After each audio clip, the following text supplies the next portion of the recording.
Ray, may epekto na ba itong bagyong Goring sa bansa? Aga, yun lamang buntot o yung track nito ang nakakaapekto sa ilang lugar sa Northern Luzon dahil itong bagyong si Goring ay nasa layong 225 km dyan sa may silangan ng Basco, Batanes. Nagganito ang lakas ng hangin na 85 km per hour at pagbugso na aabot sa 105 km per hour. Medyo lumakas ito gaya ng inaasahan at posible nga sa mga susunod na araw ay makahigop pa ito ng lakas dyan sa may East Philippine Sea.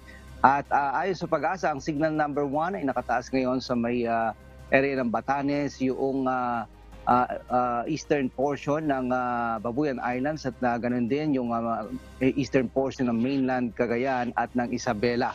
Makakaranas po dyan ng mga pagbugso ng hangin.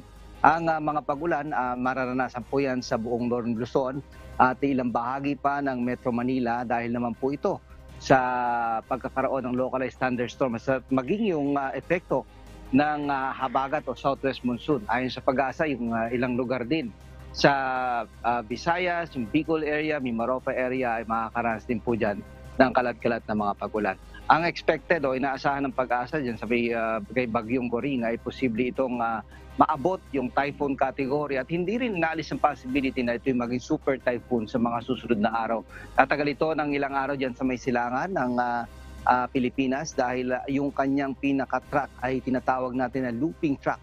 Iikot-ikot siya dyan sa mga lugar na yan at bago ito posible na mag-exit o lumabas dyan sa pagitan ng Bataan at Cagayan area sa mga susunod na araw bago tumungo dyan sa may West Philippine Sea.